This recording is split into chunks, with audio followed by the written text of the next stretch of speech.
Welcome to the Meditating Podcast. I'm your host, Kayley, and today's guest is Gilson. She is an actress, yoga instructor, meditation leader, and wellness and travel blogger. In her blog, she likes to talk about clean living, clean skincare, and how you can make even small changes to help the environment and your overall wellness. I wanted to start off with asking, tell us about yourself. What do you do and what are you passionate about? Hello, thanks for having me.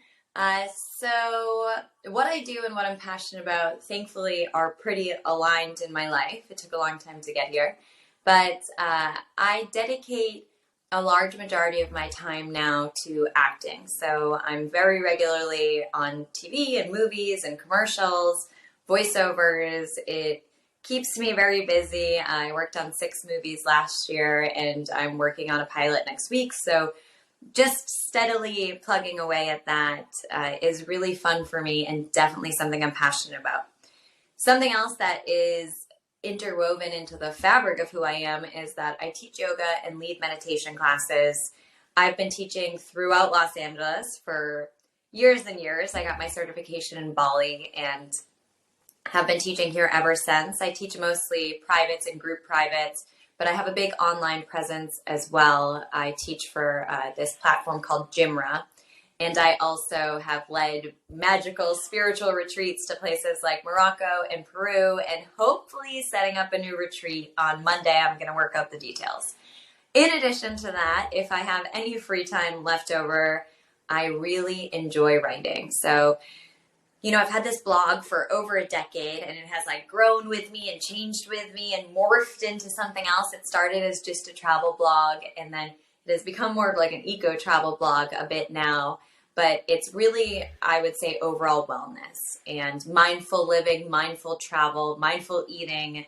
It's kind of like a diary in some sorts. I share a lot of my personal trials and tribulations with different products or different recipes or whatever is going on in my life. A lot of my travels are on there as well. And I think that's pretty much me in a nutshell.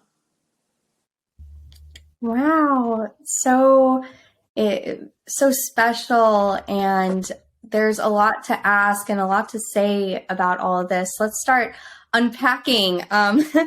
What got you into acting and what is the industry like? I moved out to Los Angeles after I graduated college and did not want to be an actress. And maybe want isn't the right word, but I didn't think that I had what it took to be an actress. I was from this small town in Massachusetts and I didn't feel particularly like I had something special to offer the world. I had grown up doing pageants and my mom put me in pageants as a really young kid.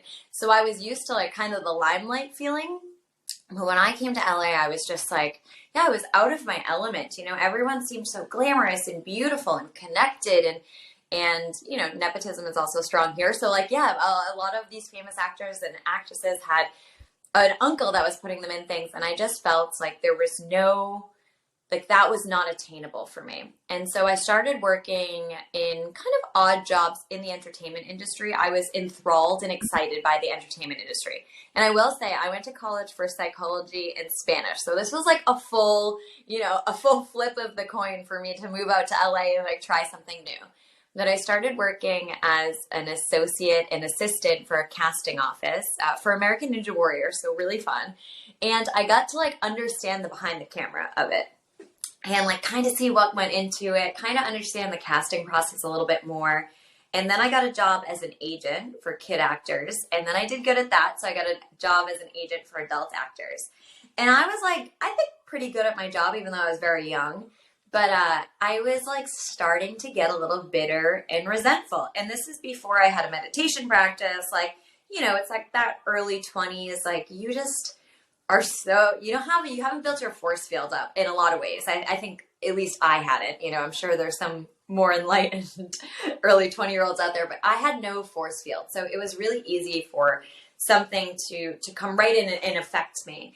And I was starting to get jealous and bitter of my actors and actresses. I was I can do this. Why are they missing these auditions that I'm getting them? why are they like, asking me questions last minute about this or showing up late? Like, so much of this is the business aspect of it. So I quit and went to the dark side, and I got a job pretty right away, which I feel like I manifested because I always wanted to host a travel show. And I got a job hosting for Travel Channel, and then I got a job hosting this travel show through South America, and I got to live in Colombia for a month. And like, I had a really cool run of hosting before I switched over to acting. And acting has just been like a slow and steady climb up the ladder. I think there's so many people that look like me who do such a good job and have maybe even better resumes. It's very competitive, but I still enjoy it. And I think like I enjoy the whole process of it. I like doing the auditions. I like diving into the characters. I love being on set.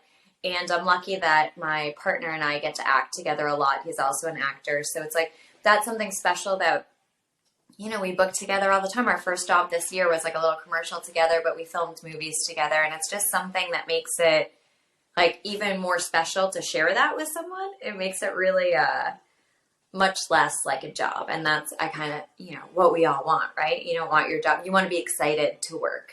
And yeah, I don't think there's anything job like acting that you're like, you want to work so bad, right?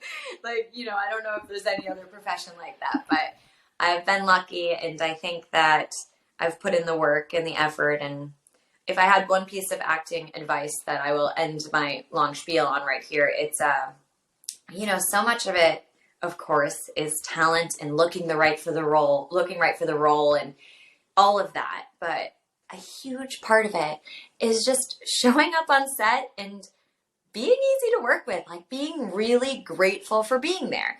And so often I show up on like the bigger sets in the main cast, there'll be someone that's like very difficult to work with, or they're just have like a negativity about them where people are afraid of them on set. And it's like they're creating a hostile work environment, or sometimes the director is really aggressive, and it just like, it sets the tone for the whole set that we're all very quiet. We're all scared to talk to each other. Like that friendship and that bond isn't formed, and the product suffers. So I think like in any aspect of your life, even if you're not working on what you want to be working on, even if you're not making the money that you want to be making, like just be grateful for the opportunity, because that will only breed more opportunity. Like people see that, they respond to it well. They might be like, she wasn't the best actress, but like, man, she was easy to work with, and she showed up on time, and she was happy, and she didn't complain, and she knew what she was doing. And like that, it goes so far. I wanted to ask you, are there any stories you want to tell from your time in acting? That's really interesting. What you had to say about bringing the positive attitude. I've heard a lot of stories about how some actors and actresses, like there's tabloids about how they're divas, Yeah. hard to work with. That's really interesting. You mentioned that. So I will say, something comes right to mind when you say that. And I got to work on the Dolomite It's My Name movie, and it was like such a star-studded cast. Eddie Murphy is the lead of it, and he's also the director, but Wesley Snipes was in it, and like just so many big names were in it. And I was like, just a little intimidated on set. And I had a pretty cool role, and my scene was with Eddie Murphy. I had like these 2 little scenes, and one was with him. And we're all like shooting the shit beforehand and like having so much fun. It was like we were all like laughing a lot, and everyone was like so kind and nice. Like Wesley Snipes pulls up a seat right next to me at lunch, and like it was just like, it was such a great environment. And Eddie Murphy, because he's like also the director, and he had the vision, he was bringing this to life. When he walked onto set, there was like not a peep. Like everyone knew their place, and it was like, and he was so cool and so kind, and like very like spoke right to you, made sure you had a connection, so you understood what he was saying. But yeah, it's like, it just showed me so much, like first the hierarchy, right? When you're on a set, doesn't matter how big, it's like there's always going to be somebody bigger, but like also the power that the person who is on the highest ring has for the whole tone is so important. And it's like that is important in every aspect of every type of hierarchy, right? Like the parents are setting the tone for the family. The boss, the CEO is setting the tone for, it's like the way that person behaves and acts and talks to people is how the rest of that machine will work. And yeah, it's an important lesson to learn, but like also so fun and so cool. Cool. I actually used to work with my husband. We worked in the graphic design field, and I you mentioned earlier how you work with your partner sometimes. Did you have any upcoming projects with him, or in general, what are some of your upcoming projects? So we filmed a Christmas movie together that came out this past season. That was really fun, and we auditioned together a lot. So hopefully something else will come together. But that was called A Merry Single Christmas. We actually met on a movie too, which was really fun. But some upcoming projects. I'm working on this like cool little pilot where I actually play an actress who's like has all these walls up and she thinks that she has to behave a certain way to get jobs, and she's really fun. She comes from such a sincere place that she'll be really easy to play. But yeah, but other than that, just like plugging away and auditioning like crazy. This is kind of the time that everything resets, and this is when you start getting all the auditions again, is January. So staying pretty busy. I've got, I just did one before this, and I'll do probably another one or two after we hang up. Oh, that's so exciting. I wanted to unpack something else about you. I wanted to ask what got you into skin and health and wellness. Okay, so the blog has always been important to me again, and it's called travelingfig.com. And it started as sorry, just plugging my computer in here. And it started as just like a travel, where I'm going, how I see the world, what I think are the best places to go to. And then somewhere along the line, I started to deal with these intense stomach issues and rosacea. So they were happening at the same time. And I was like, thought that they were completely separate. And again, this is before my yoga journey. This is like a decade ago. And I was taking yoga, but I wasn't into what it meant to me, right? Like I wasn't living the life that I'm living now. So for someone like me, at this point, I was like, I have stomach issues, and this is one problem. And now I have this rosacea, and my skin is bright red. I had bumps across it. I had like inflammation. My chest would get red. And I felt like there was a big rift between them. I did not see that there was any cohesiveness. So I started buying and trying all of these beauty products. I mean, like crazy. I was like, everything that they said would treat rosacea, I would try. And then I would review them on my blog. And then I started getting a lot of them for free. So then other companies would be like, hey, she went semi-viral for this YouTube video about this one rosacea product. Let me send her this one. So I started to get into this kind of pattern of like getting products, reviewing them, and it had expanded over, more than just the rosacea too. It's like all these different marketing managers, I guess, were reaching out to me to try different products. In this whole thing with my stomach, right? So all these stomach issues, I got diagnosed loosely with Crohn's. I had like all this stuff going on, and the doctor at the time was like suggesting surgery, and I ended up having lunch with a friend, and he suggested this acupuncturist and Eastern medicine doctor in Santa Monica. So I go see this guy, and I'm like, here's my problems going on with my stomach, and like yada, yada, yada. And he's like, oh yeah, well, I could tell that because look at your face. And like, I had no idea that there was a connection of like what was going on in your stomach would show up on your face. Like that didn't even cross my mind. And then he explained to me, yeah, like, and your skin's your biggest organ. So now you're putting like all these different chemicals on your face all the time.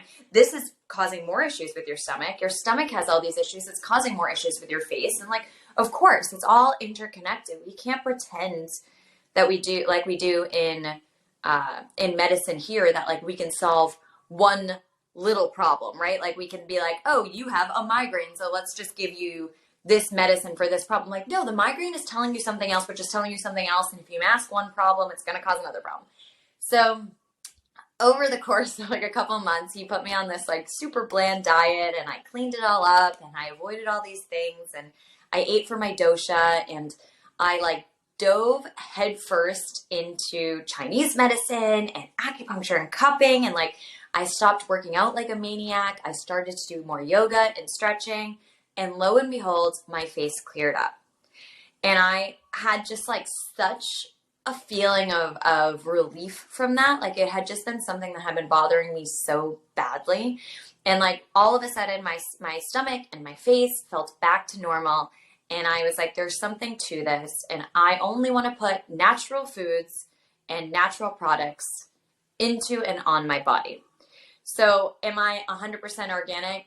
No. Like when I go to the farmer's market and they don't have organic whatever, like sure, I'll support local first, right? Like I'm not as rigid. I still eat out at restaurants that I'm sure are not 100% organic.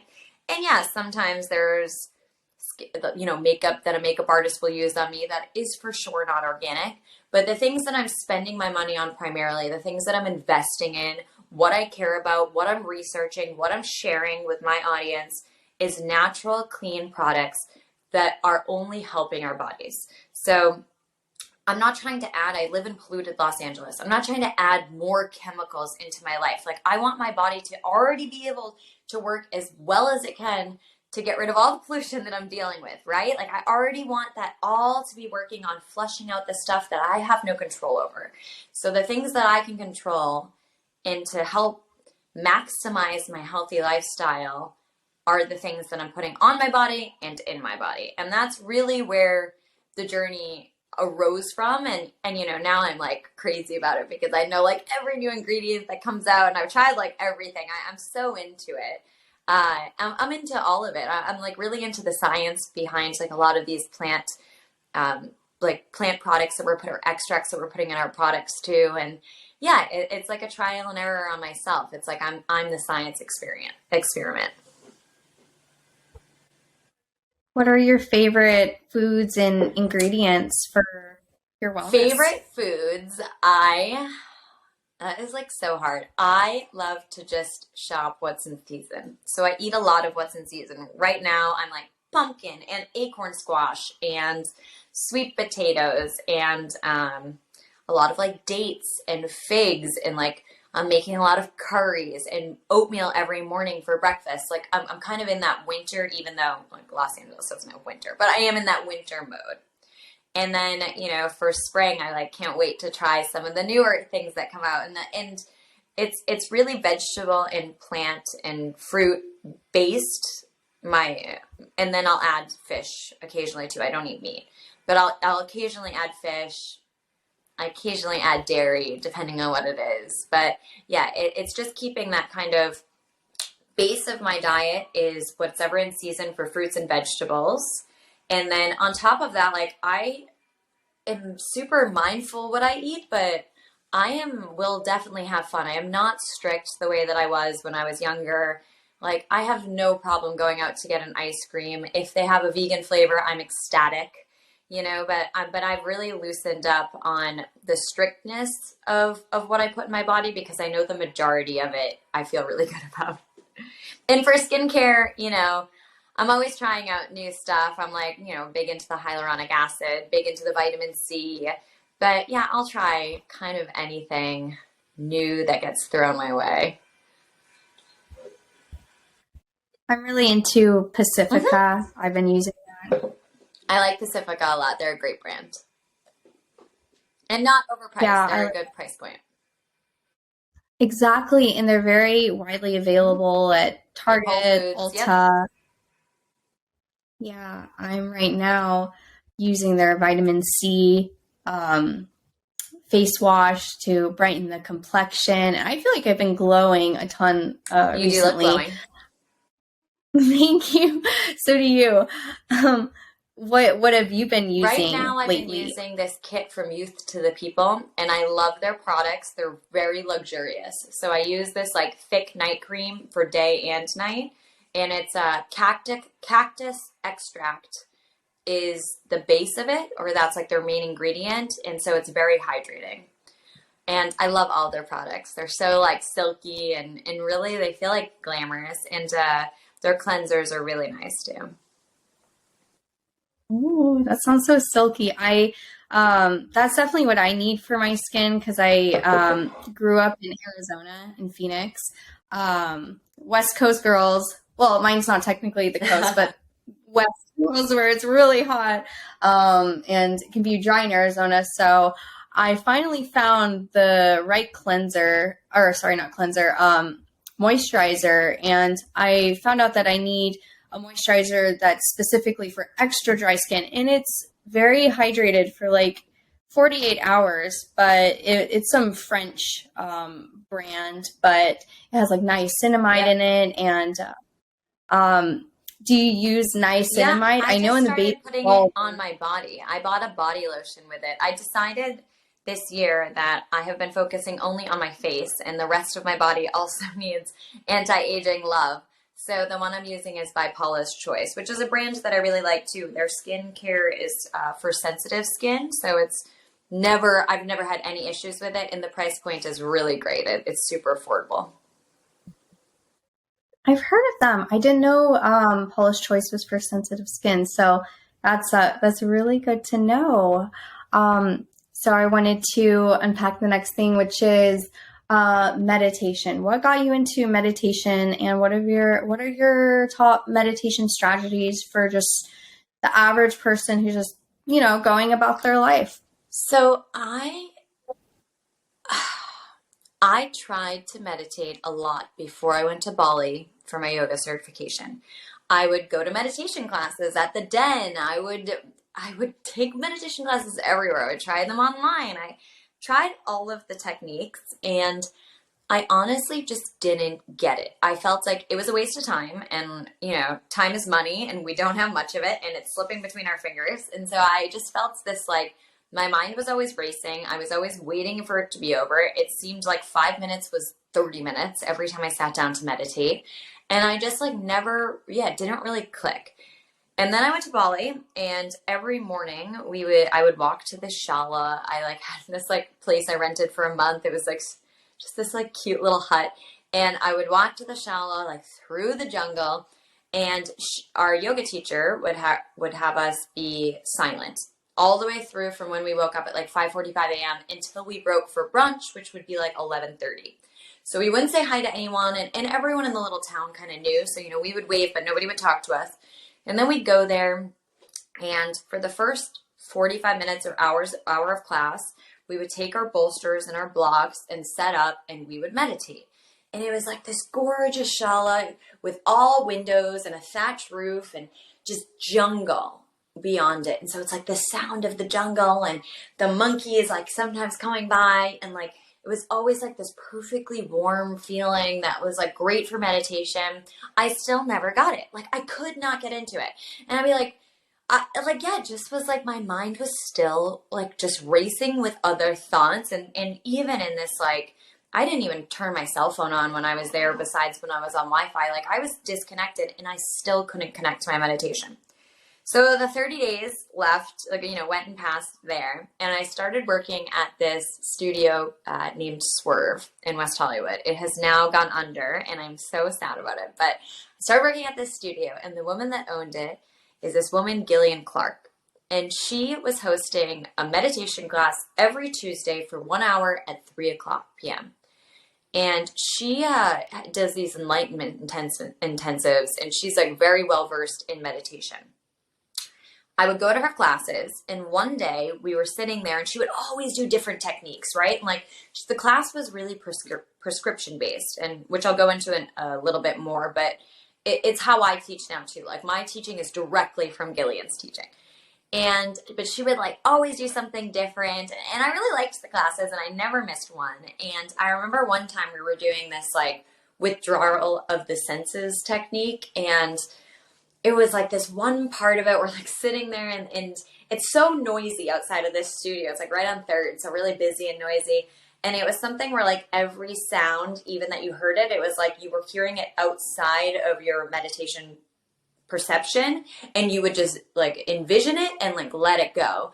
And then I dropped into meditation, and I started seeing her during COVID. We would meet online, a group of us every single morning for an hour. And it did not take long until I was like, that meditation was so deep in my bones that now I can get into it instantly at any moment. It's like I could be in the shower and want to meditate. And it's like I just snap right into that place. And it's really, I am so indebted to her forever and ever and ever. But it's really has been something that it gave me, above all else, a sense of pause. So I think now, every reaction I have, I'm to blame for it because I always have that little pause, right? So even if I erupt or get mad about something or get sad or whatever, like that is conscious because I am not coming from a place of burbling emotion. It's like everything is so much more calculated because I feel like I have this space in my life now between the breaths or this space that I can go to that lives within inside me, and it is so accessible to me. And it did take like a year of doing it every morning to feel in that space. But yeah, it's really been lovely for me. And I will say, I wanted to circle back to prescription-based meditation. So I teach classes as a way to meditation and pranayama and yoga as prescription-based. And I think I coined that. Like Gillian never said that, but I did get the concept from her. It's basically like you come to class with whatever is going on with you. So maybe you have anxiety or you can't sleep, and we're doing a class right before you go to bed. I might do certain stretches, whatever. And then I might do a breathing technique where you're breathing in for a shorter amount of inhale and then a longer exhale with a little pause at the end before you inhale again, right? And this is like your natural breathing rhythm that's going to slow you down and help you get ready for bed. Or maybe you're coming in and you are dealing with some financial issues. I might have you do some chanting and some rubbing of your hands, or something where you're doing like the sign of prosperity. I might have you do something for self-love. Like everything I do now is some kind of prescription based. So even if I'm teaching a class online and it's like I'm not getting any feedback from someone, it'll still come from a place that this is the theme of the class, even if I don't say it, you know? So like the beginning of the new year, I always have my classes do Humble Warrior because that's important to me, and it has like a whole journey that I take them on. But it's like every one of my classes is supposed to be like a prescription. And if I was just going to say there is one breath that can get you into meditation, that helps you stay in that space, I would say that my favorite one for that is the triangle breath. So if you'd like to close your eyes and do it with me now, I will walk us through 3 triangle breaths. This breath is important to me because it helps to ignite your intuition, your third eye. But there's just something about the rhythm of it that, for me, helps me get into meditation easier, helps me feel balanced and calm. So first, we're going to exhale all the air out of our lungs, letting go of all the stale air. And then we'll inhale through our nose, drawing a mental line from your mouth to your left eye. When you get up to the left eye, you're going to hold the breath, drawing a line mentally from your left eye to your right eye. And then as we exhale out our nose, we're going to draw a mental line from the right eye down to the mouth. Really slowly. We're going to slow it down for this next one. So inhale, draw the line from your mouth to your left eye. Slow and steady with that inhale. And then we'll hold the breath, left eye to right eye. Think about the hold igniting your intuition, illuminating your third eye. And then we'll exhale nice, slow, controlled, right eye down to your mouth. And then you can flutter your eyes open. So there's tons of techniques you can do, right? And each one is going to help in some different way, but it's just finding ones that work for you. And there's so many different techniques. There's so many pranayamas. There's so many ways to meditate. There's so many ways to practice yoga. And you just got to find out which one is right for you in whatever moment you find yourself in. And every class that you take, you'll take something with you and discard the rest, right? Like it doesn't all have to be for you. You just have to find that one piece that works for you right then. And then when that stops working, you go back in and you find something else. Yeah, I love that. I went to a healing art school and they would do a lot of guided meditations. And just like you said, it's so individual to you. There were certain things that I'm like, okay, that doesn't resonate with me, but I would take what does and would really enter into that. And it would really help stimulate creativity. And I love breathing techniques. They really helped me wind down as someone who deals with anxiety. It's definitely a catalyst to help me wind down and exhale that air that I learned about breathing techniques a while ago, and that was really interesting. I learned about the old air, the stale air, and that makes sense because like Jesus Christ said, your body is a temple. And it's interesting, like a home, even you need to get rid of the stale air or you're going to get sick. Meditation for me is meditating on like a phrase or a word or a verse and really getting into that headspace of like, what does that mean to me and what do I need from it? Like, if there's fear that comes on, I may meditate on like, do not fear. There's Psalm 91. I think it's like, the Lord is my shepherd, I shall not want. He guides me by still waters. And as I enter the valley of the shadow of the death, I will fear no evil. And stuff like that is what helps me really get into a mindset of peace and kind of equanimity and pure stillness. I grew up watching a lot of horror movies, so sometimes the fear of the dark can come in, or fear of someone coming in. And I think meditation is the first thing I go to in those moments. I used to kind of really be in fear before that. So meditation has helped me exponentially. And there's another type of meditation that, well, it's the similar thing of focusing on a single word or a single phrase or a flower, like, or, it could be anything. And I was really, I was set free from ADHD and able to get off my medication because of meditation. What is the type of meditation that's called awareness meditation? Is that Vipassana? Or through that, I was really able to unlock my mind from wandering all over the place. Right. I mean, yeah, our minds can be like a beautiful, well-oiled working machine, but they need to be oiled, right? They need to be taken care of. They need to be serviced. They need to be looked after. They need to be cleaned. They need to have the windows opened up so fresh air can come in. It's like we can't always be in opposition with our mind, and we also can't ignore it. So it's like, yeah, working through things as they come up, like dealing with the feelings, trying to unpack what's happening with you too is so important, instead of just shoving down and thinking, oh, I'll deal with that later, or I don't want to deal with that, it will go away. Then you're just storing trauma in your mind or in your body. It's like, no, you need to be able to let things up, see them for what they are, and then either let go of them or fix them. Or understand that you can't fix them, right? Like that's another thing too. Understand what they are, understand that it's there, just acknowledge it, and and that helps too. But you can't just push things down. Yeah, that's true. And sometimes people have like a mindset of, oh, someone will just fix it for me. Like, oh, I'll deal with this later. I'll go to therapy later.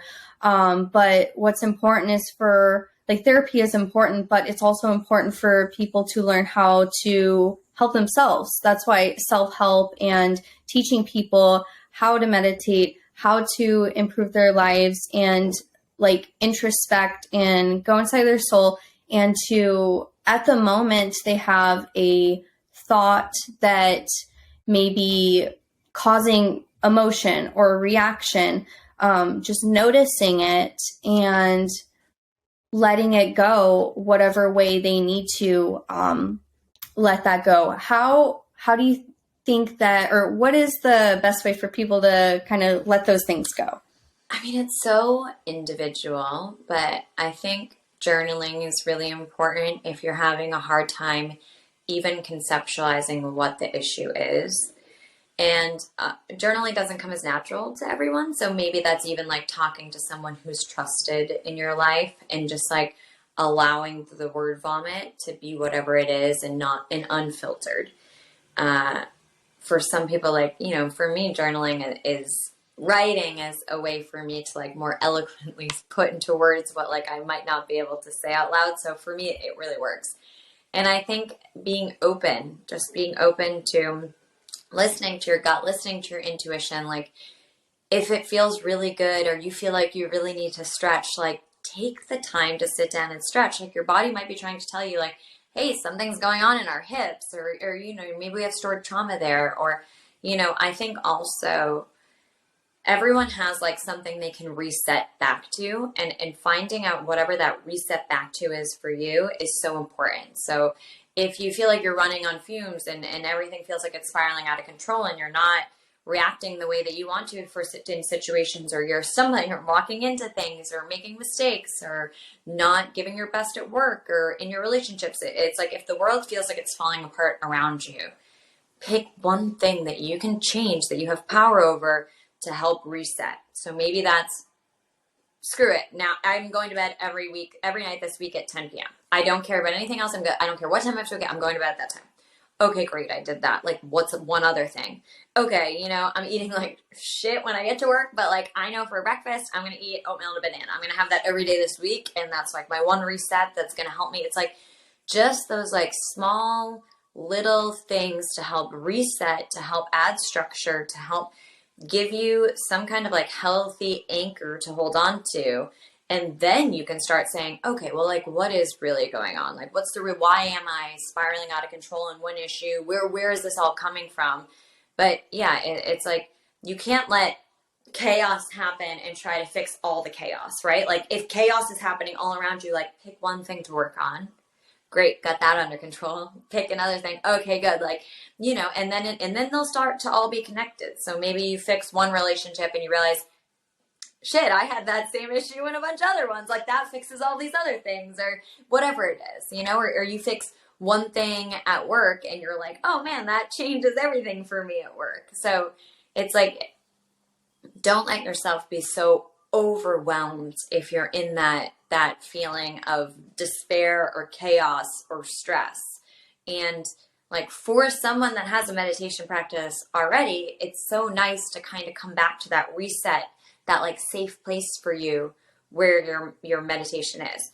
If you don't have that practice yet, like I invite you to keep trying, but I also invite you to not be hard on yourself and choose something else that feels like that. Maybe it's you go to yoga on every Sunday and that is your reset. You know, that is your, okay, that week is behind me, starting a new one.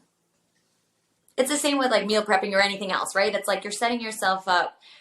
You're doing one small thing to set yourself up for a week of better possibilities and better choices and better opportunity. Yeah, it's important for people to know just what they love, because a lot of times people can get lost in the motions, whether it's their career, even their family. It's great to have a family, but sometimes people make the pressure that your family is your only aspect of your identity. And like, I've seen people like that. I love being a homemaker. But I've had to distance myself from maybe like internet accounts that say like that's your whole being, the only thing that you are. You don't have any other passions. Like I also am an herbalist. I'm also into stretching. Like I said, I got my certification as a stretching specialist, and those are some of the things. Nutritionist things that I'm so passionate about, and just helping people. And I love how when I know myself, that can pour over into all the relationships. And so when I'm doing those things that I love doing, it is a sort of meditation for me, that when I'm doing things like making healthy food for my family or for my friends or just for myself, I can meditate while doing that and really think, okay, I've been listening to all this stuff. I've been listening to a podcast, and then I watched a movie recently, and that's like things that are going on like into my mind, but I'm like, what is really going on in there? Where am I at in my head right now? And it really helps kind of clear out the clutter, they say. Just like with sleep, how sleep actually rinses the mind and clears the clutter is by I like looking at the scientific ways of it happening also, but it releases beta amyloids, which create plaque in the brain. So if people are having just too much stuff pent up in their brain, they're not rinsing it, they're not releasing it, that causes the plaque in the brain and the Alzheimer's, and then people really lose their mind. So it's kind of people introspecting, knowing themselves, and there's also an aspect of that of affirming what you want to be too. I wanted to discuss with you positive thinking. I heard you have stuff to say about positive thinking. So I wanted to ask you, what are your top positive thinking strategies? How do you do it? When I was younger, had such like that teenage angst, negativity towards your mom, which we all had, Sorry, mom, but we all did it. And I just felt like I had grown up, like Boston is such a culture where there is this kind of negativity. It's like part of it for some reason. It's like no matter when you go to the convenience store, somebody's going to say the weather sucks that day, right? Like, oh, the snow, it's the worst. And oh man, I can't believe it's raining on the ice. And then it's summer. Oh, it's way too hot. You can't even go outside. My AC is broken. It's like, it's such a complaining culture. And like, I love it. I love people from Boston so much, but it's not like a feeling based culture. It's so different. And, it took me so long to like fine tune how to lead with positivity. And I think it, like I went through this like whole phase, which was way easier for me to go through this. And I still do it, but where it's like I play devil's advocate in the positive. So for me, it's way easier to put positivity on someone else first before I try to implement it myself. So say I would be driving in the car with someone and they're like yelling at another car. And I'm like, oh, who knows? That person might be like rushing to the hospital because, their wife's about to give birth. Like, it's like whatever that is, right? Like you would just attribute some kind of positivity out there for whatever that person is and going through. And it's like we already write narratives for every single person that we encounter. And a lot of them are just based on prejudices of how we lived our lives and how we've encountered people and what we're expecting from them. And we're like, people in New York are rude and pushy and like, but they're not. They're not. I just lived in New York for 6 months. And let me tell you, like people were full of life and so sweet and so kind. And it's like if you change the way that you see people, you're enabling or you're allowing them to show who they really are. And a lot of times they're not the negative thing that you're putting on them. Like I'm only driving bad and rushing through traffic if there is an emergency. So like there could be other people like that out there that are like me. So for me, it was easier to like start with that and to start with like saying, oh, okay, well, they must have done this because this, and like just rewrite a positive narrative for everybody that I interacted with. It becomes way harder when you take that from the general out there to like inside your home. But the next step for me was like switching the positive to my partner. So it's like, oh, well, like, yeah, he must have done this, or he probably forgot that because he was so busy with this. It's like you just like you give them the benefit of the doubt instead of assuming the worst. And it's so hard. It's not easy, but it's like it's so rewarding. It's so much better for you, even if that's not true. It doesn't matter. Like you're telling yourself the good story, and like you're moving on with your day. And it's like the more that I did that, the more that like everything started to be positive, and the more that I started to feel like more like telling positive stories about myself. I also think like you have to always keep faith and trust. It doesn't matter what your faith is. And it doesn't matter what you believe. It doesn't have to be religion. It can be spirituality. It can be faith in yourself as a human. It does not matter what your faith is. But you have to have like faith in the good and faith in the bigger picture. So like for me, I'm like super religious curious, and I love all religions, and like Hinduism kind of speaks to me the most, but like I love them all. But it's like faith in the universe and the greater picture, and that there's something bigger out there, and that energy can only be transferred and never destroyed, and that there's like a bigger picture, right? Like, so that faith is already like, there does not get much more positive than that, right? Like that is the ultimate positivity. And then you need to like trust in that, which is the hard part. That is the part that it's like, that's the one that you have to work at, because you have to trust and you have to believe that. So I'm like, I want to book a network TV show. I want to work on a network TV show. I haven't worked on one in a while. I want to work on a network TV show. I want to do it. I deserve it. I deserve it. I want to do it. I want to do it. I want to do it. Saying it is great. That positive affirmation is great. Putting it out there in the universe, telling my agent that's what I want. Trying really hard when I get the auditions for TV shows, making sure that I'm like really doing the best job that I can.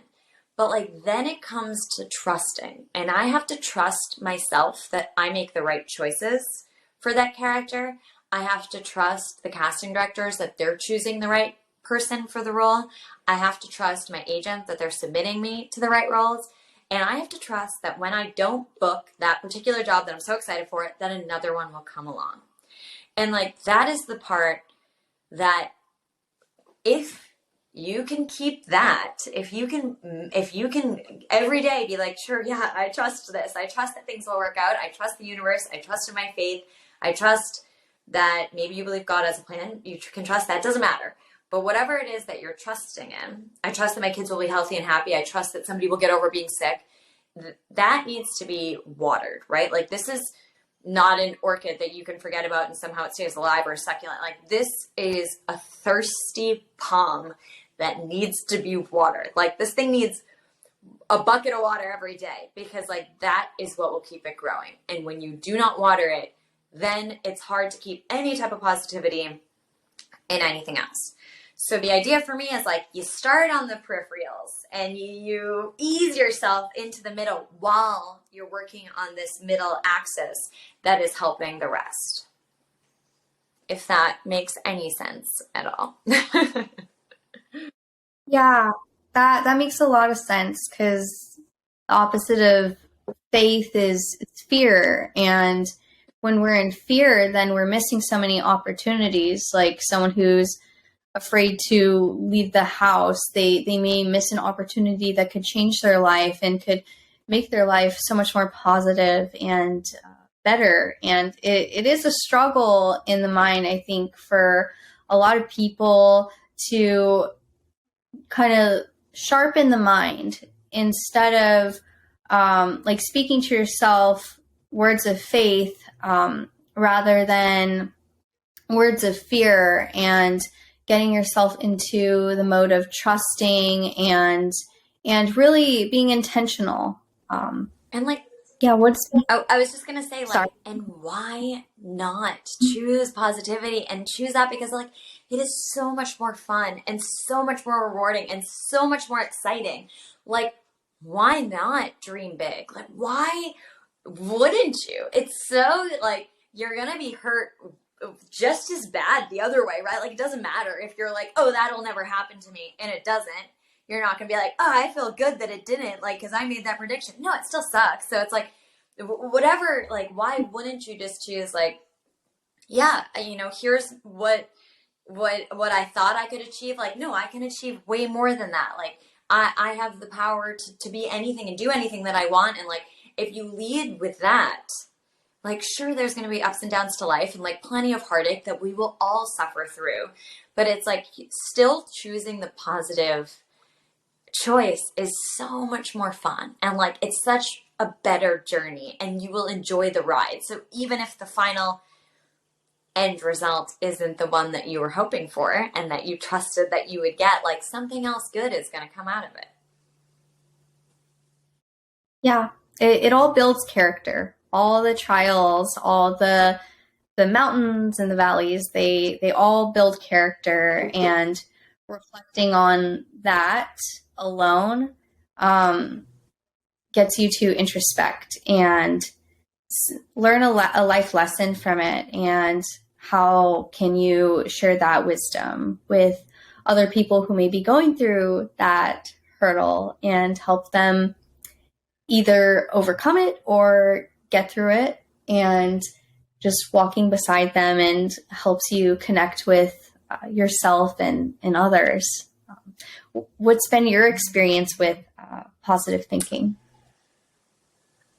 I mean, I would say if you asked my group of close friends what is my worst trait, they'd say that I was obnoxiously optimistic and overly positive, right? And it's like become a joke because I'll travel with them somewhere that's like maybe a little shady and I'll be like, isn't this so, incredible? Look, we get to see, like, we'll go down something that's like dangerous or not like the glamorous part of a city. And I'll be like, it's wonderful. We get to see like how people really live or whatever. And, it's a running joke that I can like make anything positive. Like I would, like I'm the first person to be like, it's a celebration of life at a funeral, and it's not that I don't feel deep sadness for a lot of sad things that are going on in my life, even right now. I'm dealing with, my father's like been battling leukemia, and there's so much sadness all the time. And I think that, it's like having the kilter of positivity and having that like lens to look through has been, I think, so rewarding to me because I think it makes other people, I hope, like understand that this is a path that they could take. And like I see it sometimes in the people that I teach yoga to regularly, that like, especially the ones that are like prone to negativity and like they come in with all this baggage. And like, I do not let them do it, right? Like, yeah, I'll listen. Oh, yeah, yeah. Oh, man, that was, yeah, sure. But like, I always come back to like, well, happiness is a choice.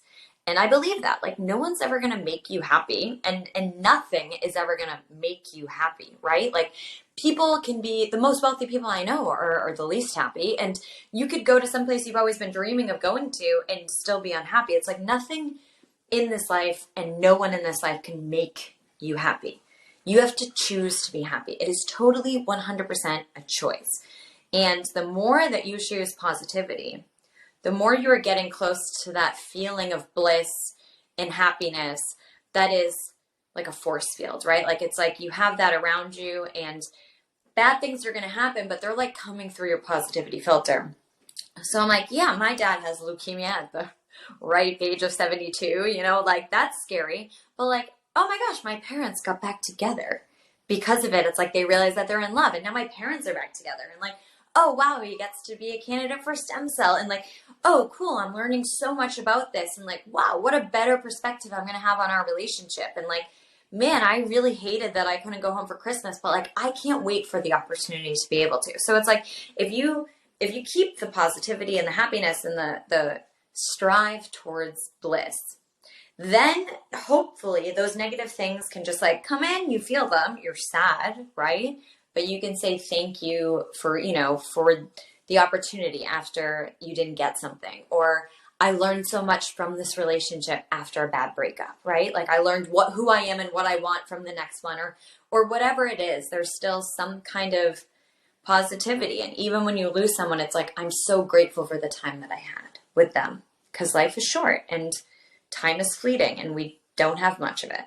So I think if for me, positivity has been that, and it's not easy. And sometimes when I'm in a rut and I'm not booking anything and, I'm living the gig life and it's like stressful or whatever, like, yeah, it's harder. It's much harder. Or when I get a call that my dad's back in the hospital, or whatever, or you get like a medical bill for something, or, my dog of 12 years just passed away. Like that stuff sucks. And it's hard to keep that positivity. But if you keep working on it and you keep cultivating it and you keep forcing it, then you're only helping yourself. You're only helping yourself to live a better life all around. That's so true. And positive thinking doesn't just have to do with your view of self, but also view of others, because it's really interconnected. How you view others can be similar, or projection how you view yourself. And I think it's so important to, it reminds me of how Jesus, I'm a Christian, and I learn a lot of what joy means from that, and how he was just like getting mocked and mistreated, but he still asked God to forgive people, and how a lot of the people that followed him were notably known for their joy, even when they were getting thrown in prison, and how they would remain just loving people, whether people are like an enemy, whether they're actively out to hurt you. Because sometimes there's going to be those people just loving them sacrificially, not meaning you're a doormat, not meaning you are just completely losing your sense of self for loving people, but just not holding grudges. And because the grudge, I think, can store as trauma in the body. And I know you mentioned trauma, how that stores in the body. And I think what you're doing with yoga and helping people stretch and relax. And I've heard that stretching is a great way to release that trauma. During getting my specialization in flexibility, I have not yet worked with clients with stretching yet, but I learned in my training, they said that a lot of people start laughing or crying during that. So if we can just train our mind in the situation as something happens, just automatically, the first thing is forgive. The first thing is, joy. The first thing is hope, like looking forward to a hopeful experience, positivity. Then we can not store up trauma, and we won't have to just keep releasing it over and over. We'll just be living in a state and mindset where we are released, we are free, and we're happy and we're joyful, despite any circumstance. We can always look forward positively to either learn from the experience, or it makes you closer to the divine, or it makes you closer to other people as well, and getting closer to know yourself, because I believe we all have an identity, and sometimes the forces of the world can thwart that identity and can tell us we are something when we're not something. And we start believing that. And then we start being like self-destructive listening to that. But when we really know our identity and get closer to knowing who we are, then we can live that out and make such a positive impact and change in the world. But sorry about my rant. I love it. I couldn't agree more. I wanted to ask you, what are your top 3 book recommendations? Ooh, okay. Well, New Earth by my boy Eckhart, for sure. Best book I've ever read. by far. It's so good. Of course, Untethered Soul. I know it's like so popular, but it's also so good. And then, what's the other one that I love so much? It's fiction. It's Midnight Library. And I can't remember the author's name right now, but it's so good. And there's like such a nice message hidden in there about life and what we think our lives should be, when really it's just like, you gotta be a good person, like it's fine. You don't need to, I mean, you should strive to solve cancer if you have those abilities, but it's like, no, you just gotta be a good person. And like, that's enough for living a good life. But those 3 books are my top 3. And people, really only the people who have had to experience cancer or someone with cancer are the ones who are working to cure cancer. So there is an upside to that. I wanted to share a book that's really relevant to our conversation before we wrap it up. Have you read this book, The Upside of Stress? No, I've seen it, but I've never read it. Oh, it's one of my top book recommendations. It talks about the science behind stress and just so much about how stress can actually help us. Of course, there's the problem with chronic stress, but just how the hormones can help us thrive, how even going through super tragic events you could start a whole nonprofit organization and foundation because you went with that and help people connect. So I felt like that was really relevant and helps us think positively about stress in many cases. Yeah. And anytime that somebody like overcomes something in their life or goes through something, just anything, it's like, then they get to be the opportunity to help the next person in line who goes through a similar situation. And I think that's like the one really beautiful thing about this interconnected worlds that we're living in, where we can go online and find a group that has gone through a similar situation than us, that we can derive strength from or get coping mechanisms from. And it's like, I think a lot of us are like, oh, we don't like how like technologically connected we are to everything, and it's too much and it's overload. But like, that is definitely one huge positive of it. It's like, we're less alone. Some kid in the middle of Indiana can connect with some kid in Bhutan who's going through the same situation as them. Yeah, I met my husband in a type of online group, just a niche group for people who were into current events and religious. And so you find someone who's like a niche person, and you have those things to connect on, and spiritually and metaphysically, and you get to, it's not like just like a blind date too. You can see what their life is like, who their friends are, and kind of vet before you meet them. And so I'm really thankful to have met my husband that way. And a lot of people are meeting through niche specialties online. And I think it's such a blessing, because some people would have a hard time if they can't find someone in their community. And so it's good that sometimes people can go outside of it and reach through the big wide world to find their mate.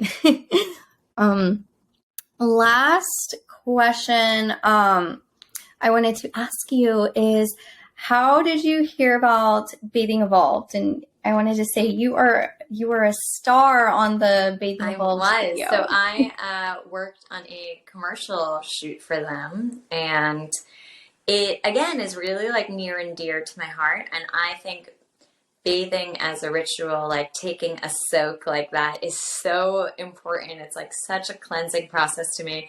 And I especially love it when I get a new script. I like wait to go take a bath and read it. I feel like it soaks into me. But I don't like any bath products that have artificial smells and fragrances or artificial ingredients or any of the other crap that they put in, a lot of them. And I'm also conscious about the container it comes in. So I was really excited to work with Bathing Evolved. I felt like it was on brand for me. And yeah, we went out to Joshua Tree and had so much fun for a couple days. And I got to like soak in the bathtub with it and do some yoga at sunset out with the Joshua Tree. So it was nice. It was like a very spiritual shoot. It was very low key, nice, enjoyable. I love it. I love it. I love how we can all just align with our values and yeah, just agree that it's so important to have clean, consciously made ingredients. Everything was just so made with wellness and cleanliness and ethics in mind, and science, especially too, on what are the most scientifically proven ingredients for skin, for relaxation. Yeah. So, thank you for this lovely, beautiful conversation. It was so nice interviewing you. How can our listeners find you online? So my Instagram is at Chelsea Gilson. That's ChelseaGilson. My blog is travelingfig.com. The Instagram associated with my blog, where I do most of the holistic posts, is at organic travel.